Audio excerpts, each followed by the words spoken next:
Mago is a 2D platformer with a lot going on. You play a wizard when the woman you're having lunch with is taken. Oh no!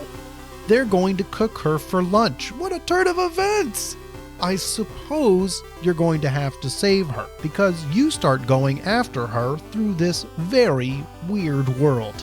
This is a retro-inspired game, and because of that, only a certain kind of person is going to love it. That's not to say there isn't a reasonable amount of fun, but the game can be frustrating since it is one of the most unforgiving games I've played recently. That said, there are a lot of mechanics, including some bird racing. It's practically a platformer theme park.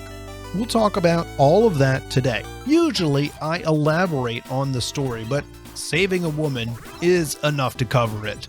You get some short cutscene that indicates that she's still alive and you're still working your way towards her. Also, it feels like Mago takes place in a wizard land only so the developers can get away with whatever they want, which is fair enough. The overall story is generic, which is a shame because it could be literally anything else. Although it doesn't matter too much when a game is this focused on mechanics. Speaking of mechanics, your characters are simple. Run, jump, and shoot a magic wand. Fairly straightforward. The wand is useful for stunning enemies, but can interact with objects from the game that are purple. So if you see an entirely purple enemy, then you can destroy it with the wand. There are also enemies where a portion of them is purple. For example, if they're wearing a helmet, you can shoot the helmet off and then jump on their head to dispatch them.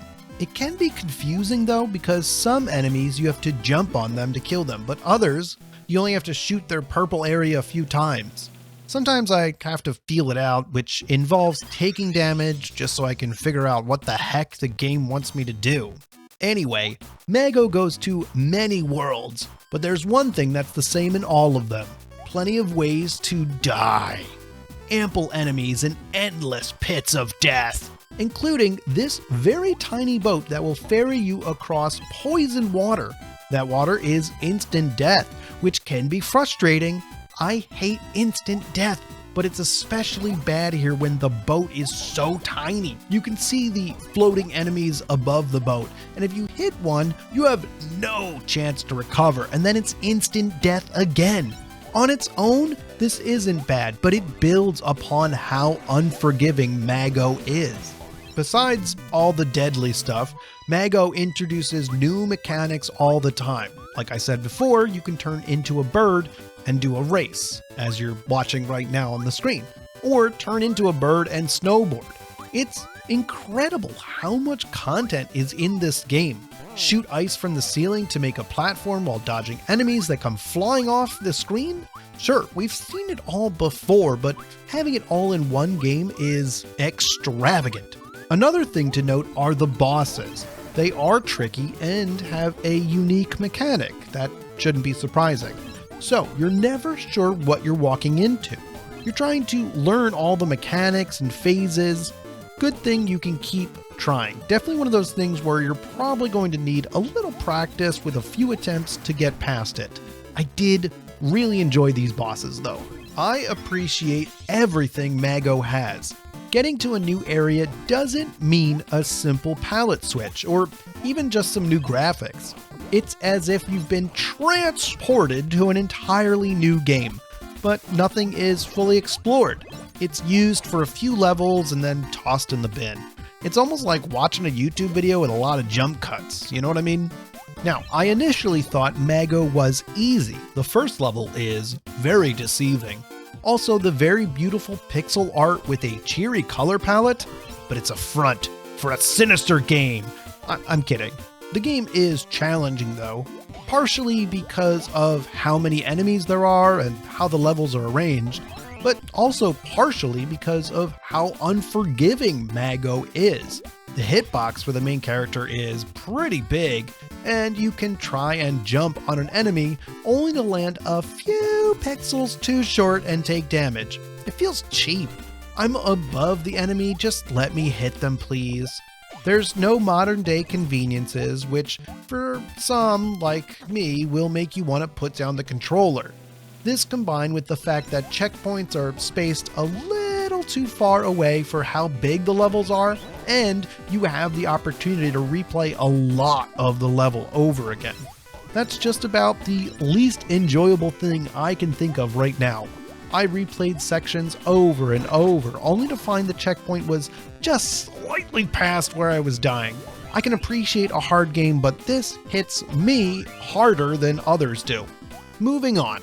In each world, there exists a tower. A tower to frustrate you so much that you want to quit the game. The Cappy Tower! At least that's how I felt when encountering them.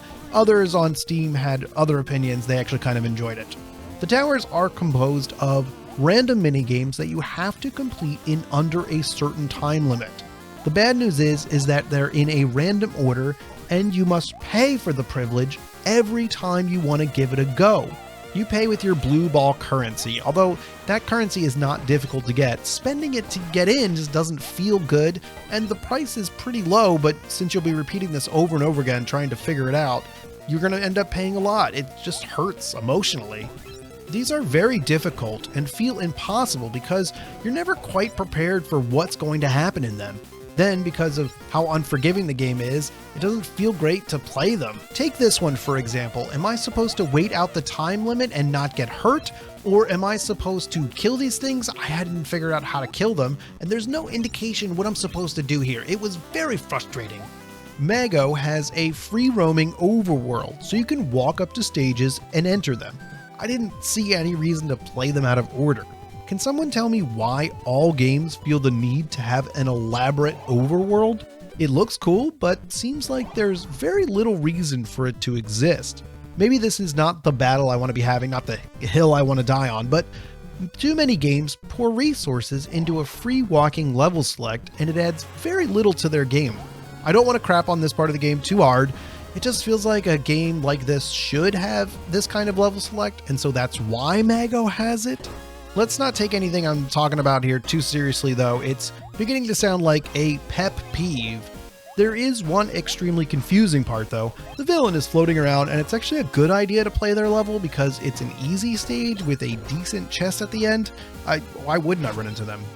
Now you can get to the upgrade area from the overworld. It's shown as a hot air balloon that will take you to a peaceful cloud city. There, you can upgrade your wand, health, and buy new outfits. You must find vouchers, they look like giant tickets, in levels to open up the unlocks though. Or for the health upgrades, you must save the brown poofs that are locked up in purple cages. For the record, they're called nosies. Some of them are hidden, but the game gives you an indication of the order. There's a list, and if you missed one, it'll be empty. Also, the game is very polite and leaves the empty cages in the level. Now, it's only annoying when some of the poofs are only reachable as you're falling down with no way back to save them. Either you have to die or replay the level. Overall, Mago is good for the right type of person. I'm almost that person, but I'm also not that person. I'm getting way too many, come on, moments. If you want an almost theme park, retro, platforming experience, then Mago is for you. I do recommend it if you can look past the unyielding aspects. I respect the game, even if it didn't end up being my jam. If I was going to rate the game with a sound effect, it would be zing. Thanks for watching. I'm wondering what the best way to do a Steam Key giveaway is. Leave any ideas as a comment. Please subscribe if you're new here. Thanks, bye.